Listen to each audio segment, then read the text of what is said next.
We often treat our bodies as if they are nothing more than machines. Complex, certainly, but machines all the same. When something breaks down, when pain strikes or illness takes hold, we rush to the doctor seeking a diagnosis, a quick fix, a cure. We expect answers, solutions, and above all, relief. But what if, just for a moment, we reconsider this view? What if our bodies aren't simply mechanical structures that malfunction from time to time, but messengers carrying deep, profound truths that go beyond what we can see or touch? Consider this. Our bodies may not just react to injury or illness. They speak to us in ways we cannot always understand.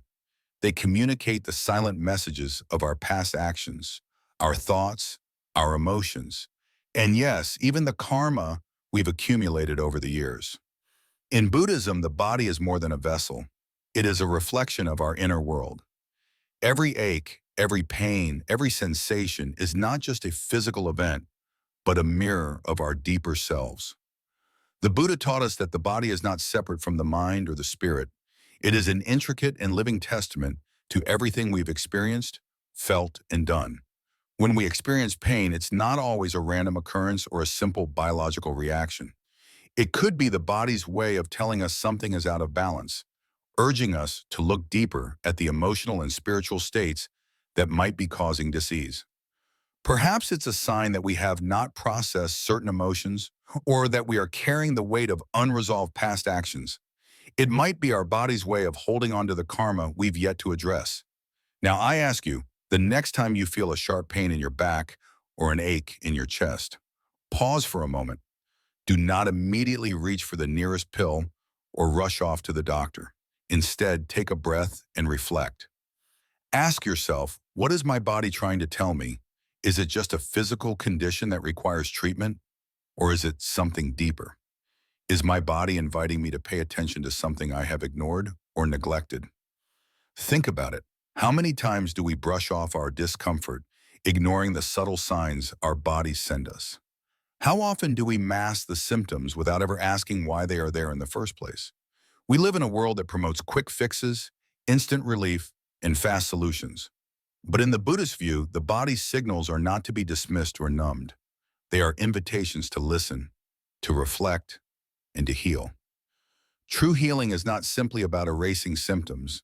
It's about understanding what they represent.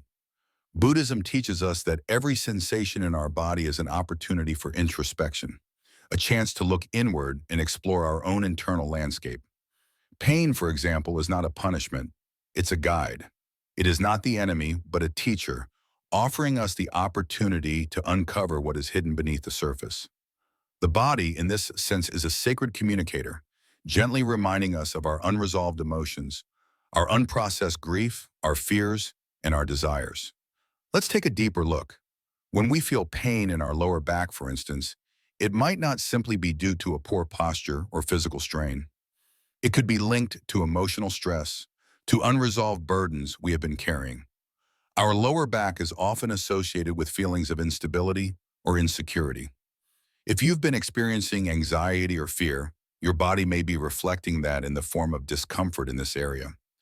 Similarly, pain in the chest might not just be a sign of heart disease or lung issues. It could signify emotional heartache, unexpressed sadness, or a fear of opening up. Our bodies do not speak in words, but they do speak clearly through sensations, through tension, through discomfort. It is up to us to listen. What if we saw these signals not as problems to be fixed, but as lessons to be learned? What if instead of rushing to medicate the symptom, we took a moment to explore the underlying cause? What if we stopped and considered the possibility that our body is trying to guide us to a deeper understanding of our emotional or spiritual state? Buddhism encourages us to view our bodies in this way, not as things to be repaired, but as sacred vessels that mirror our inner worlds. The path of healing, according to the Buddha, begins with awareness. It is not enough to ignore or numb the pain. True healing requires us to listen to our bodies, to acknowledge the messages they bring, and to work through the deeper issues they are signaling. This process may not always be comfortable or easy. It may require us to face painful truths about ourselves, our lives, and our past actions. But through this process, we find growth. We find understanding. We find peace. So the next time you feel that familiar ache in your body, don't rush to make it go away. Instead, pause. Take a deep breath and ask yourself, what is my body trying to tell me? What emotions, what experience, what unresolved issues is it carrying? By listening with compassion and curiosity, we begin a journey of self-awareness and self-healing. The body is not an enemy, but a wise and patient guide, if only we are willing to listen. Remember that every moment of discomfort is an opportunity to explore, to learn, and to grow. It is an invitation to reconnect with our bodies, to treat them with the love and respect they deserve. And through this practice, we can begin to heal not only our bodies, but also our hearts and minds. So next time that pain arises, do not see it as an obstacle. See it as a message. Listen deeply, with kindness and patience. And in that listening, you will find the path to true healing. Our minds, much like our bodies, have the power to become prisons, confining us with thoughts, worries, and emotions that never allow us to breathe freely. Imagine it. Every day, we carry around a heavy burden of regrets, fears, guilt, and expectations. Our minds are so often consumed with these thoughts, relentlessly replaying mistakes from the past, the things we should have done differently, the opportunities we missed. And with every passing moment, we trap ourselves deeper within our own minds. The body, in response to the strain, begins to suffer too. Headaches, tightness, tension, and a fog that never seems to lift. Margaret, a retired teacher, had lived much of her life in this state. She had given so much of herself to others throughout her career, but now she realized her mind had become a trap of its own. The relentless cycle of overthinking, the replaying of every choice she'd made, every failure, every missed opportunity. It weighed on her. Her mind felt like it was constantly racing, never allowing her peace. And it wasn't just in her head. The tension from those unrelenting thoughts had spread through her body. Her shoulders were tight, her stomach in knots, and her sleep was fitful at best. Margaret felt as though she were trapped in a maze with no way out. But this is not just Margaret's story. It is the story of so many of us. We live in a world that constantly pulls us toward external validation, toward the ego's insistent need to be right, to control, to hold on to everything. Our achievements, our possessions, our identity. And as we do this, we are unknowingly building a cage within our own minds. In Buddhism, this cycle is called samsara, this continuous wheel of suffering driven by our attachment to things that ultimately do not bring us lasting happiness. The Buddha understood this all too well. The mind's endless striving, its hunger for more, and its refusal to let go of the past. All of this creates suffering. But what the Buddha also taught was that suffering is not our natural state. We have the power to break free from this cycle. Through the practice of mindfulness and meditation, we can create a space in our minds where peace can reside. The Buddha's path was not one of resistance or of fighting against these thoughts and feelings. Rather, it was a path of softening the mind, of allowing ourselves to observe our thoughts without judgment, to let go of the need to control everything. The act of letting go, as paradoxical as it sounds, is the very key to finding freedom. When we let go of the need to control our thoughts and the emotions that arise, we begin to give the mind room to breathe. Imagine a pond, its surface calm and smooth. Then a stone is thrown into the water, creating ripples that disturb the peace. But as time passes, the ripples fade and the water returns to its still state. Our minds are much the same. When we allow ourselves to let go, the mind begins to calm. The thoughts that once seemed so loud, so all-consuming, begin to settle into the background, and we can experience life with greater clarity, free from the grip of the ego. In Buddhist teachings, this process of letting go is often referred to as non-attachment, the ability to live without clinging to anything, without desperately holding on to outcomes or past mistakes. It doesn't mean that we stop caring about the world or about the people around us. It means that we stop allowing our minds to be controlled by the past and by things we cannot change. We start to embrace life as it is in this moment, rather than constantly living in our heads, trapped in a cycle of what could have been. But letting go is not always easy. Our minds are so conditioned to hold on, whether it's holding on to our past achievements or our fears about the future. We often live in a state of anxiety about what is to come, and we find it difficult to release our attachments to the outcome of things. Yet it is precisely in this letting go that we find peace. When we stop grasping for control, we open ourselves up to the natural flow of life. The future unfolds in its own time, and we learn to navigate it with grace. Healing the mind, then, is not about forcing ourselves to think in a certain way or to suppress our thoughts and feelings.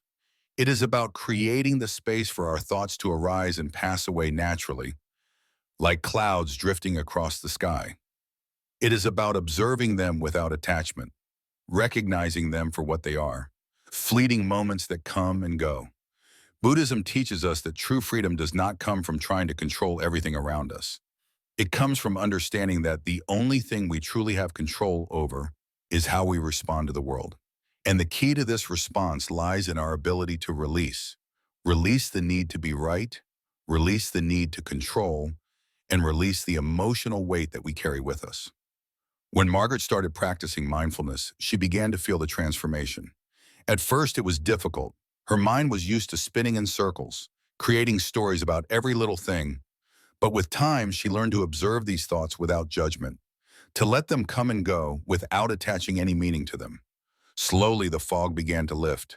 Her headaches lessened, the tension in her body began to ease, and she found herself able to sleep more peacefully at night. The weight she had been carrying for so long started to fade.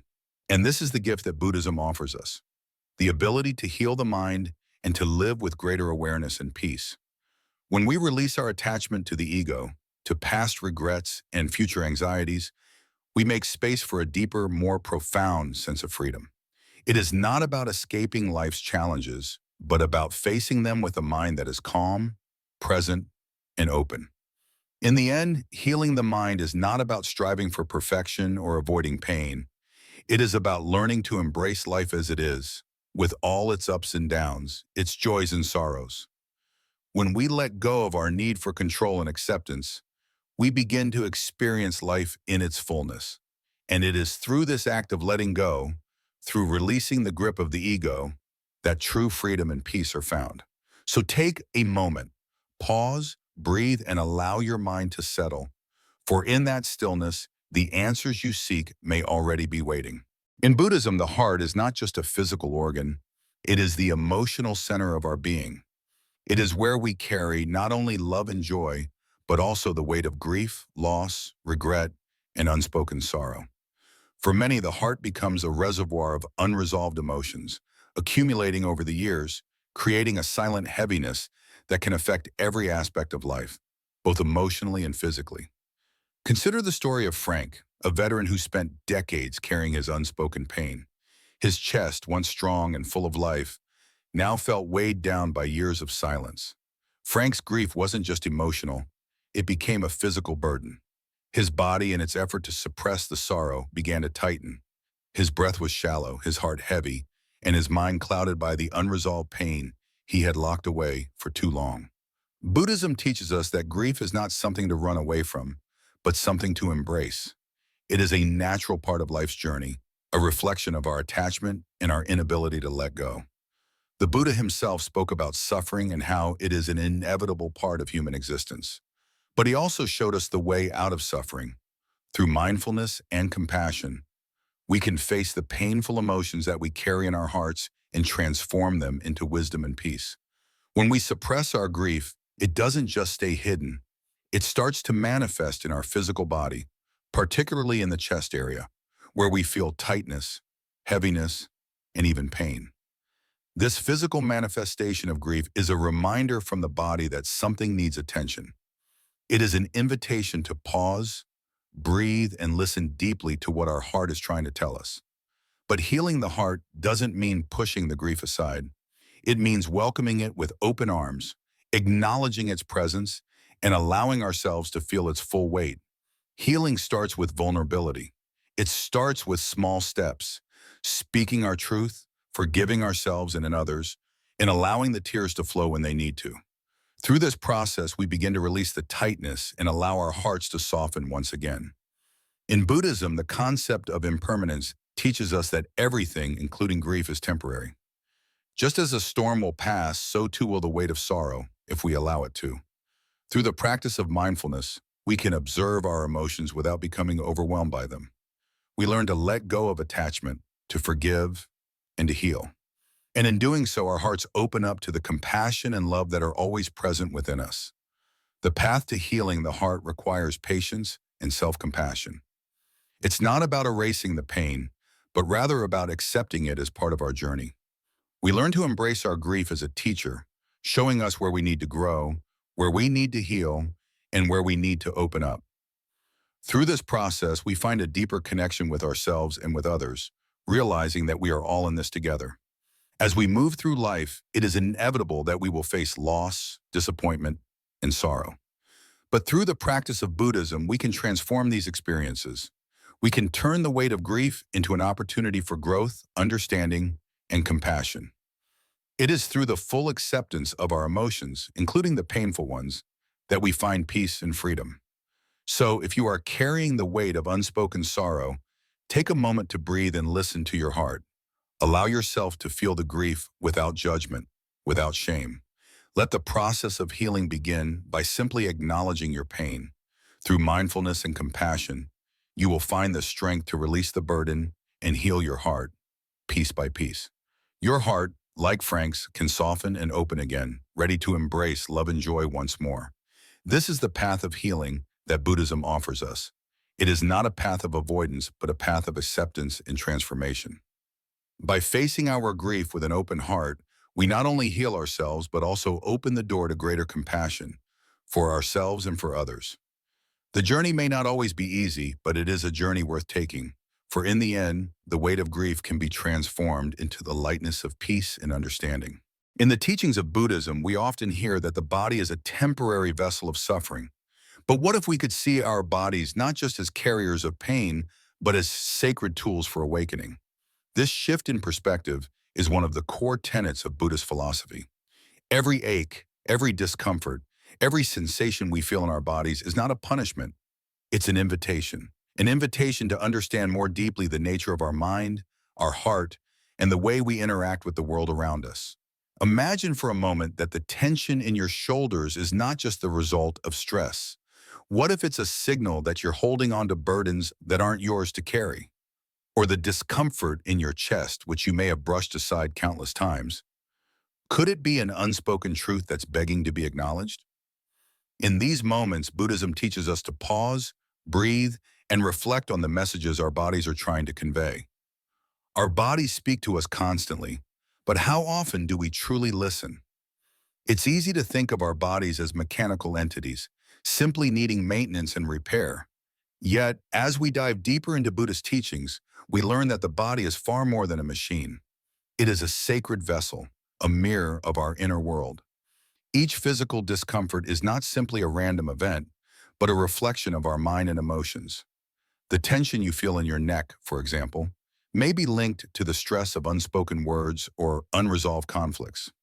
The pain in your knees could be telling you something about the burdens you are carrying, or perhaps the need to bow in humility to the struggles of life. But the true healing doesn't come from ignoring these messages or pushing through them in search of relief. The real path to healing, according to Buddhism, comes when we begin to listen. It is only when we understand the cause of our pain, when we face it without fear, that true liberation can begin. And liberation here doesn't mean escape from suffering. It means freedom through awareness, compassion, and wisdom. Let's take a moment to reflect on the pain in our bodies. Think of the last time you felt a headache coming on. Did you pause to ask yourself why it occurred? Was it just too much time in front of a screen? Or was it something deeper? Perhaps it's related to the mental strain of carrying unresolved emotions or the weight of expectations. What if, instead of reaching for a pill, we asked ourselves, what is this pain trying to teach me? Take a deep breath and shift your focus inward. If you are feeling any discomfort, take a moment to sit quietly and examine it. Is it something physical, or does it carry a deeper emotional message? When we observe the pain in this way, we begin to see that it is not separate from us. It is part of our journey, part of our path toward greater self-awareness. In Buddhism, we are encouraged to practice mindfulness, being present with what is without judgment. This means being present with our bodies just as they are. Our body in all its imperfections holds profound wisdom. The scars, the wrinkles, the aches, they are not signs of failure or deterioration, but evidence of a life well lived, a life that has experienced the fullness of being human. The great wisdom of Buddhism tells us that healing does not come from avoiding or fighting our pain, but from accepting it, from integrating it into our journey. When we do this, our body becomes a powerful ally on the path to awakening. It becomes a sacred vessel, a mirror that reflects not only the state of our physical health, but the state of our soul. Every ache is an opportunity for us to learn. Every moment of discomfort is a chance to deepen our understanding of who we truly are. By practicing mindfulness, we can begin to connect the dots between our body and our mind. The pain we feel in our back may not be just because we lifted something heavy. It may be telling us something about the emotional weight we are carrying. The tightness in our chest may not just be the result of anxiety. It could be a reminder that we are holding on to unspoken truths. In these moments, Buddhism teaches us to simply pause and reflect. We do not need to fix the body because the body is not broken. It is simply communicating with us. In fact, one of the most profound teachings of Buddhism is that the body is not a problem to be solved, but a sacred vehicle for awakening. This idea radically shifts the way we view our physical existence. Instead of seeing the body as something that hinders us, we begin to see it as a companion on our spiritual journey. It is a teacher in its own right, constantly showing us where we need to grow, where we need to heal, and where we need to release. When we begin to honor our bodies in this way, we stop seeing them as mere machines that are subject to decay and breakdown. We begin to understand that they are sacred tools for awakening. Each sensation, each ache, each moment of discomfort carrying within it a deep lesson.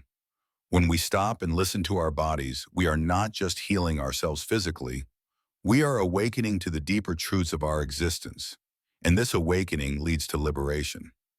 Not the kind of liberation where we escape suffering, but the kind of liberation that comes from embracing it, understanding it, and transforming it into wisdom. This is the true meaning of healing. It is not the absence of pain, but the acceptance of it and the wisdom that arises from it. So the next time you feel pain or discomfort, take a moment to reflect. What is your body trying to tell you? Is it a call to slow down, to speak your truth, or to release the weight of old burdens? Your body is a sacred vessel of awakening, and in its wisdom, it holds the key to your liberation. Listen to it, honor it, and in doing so, you will find that the path to healing is not one of avoidance, but one of deep presence, awareness, and understanding.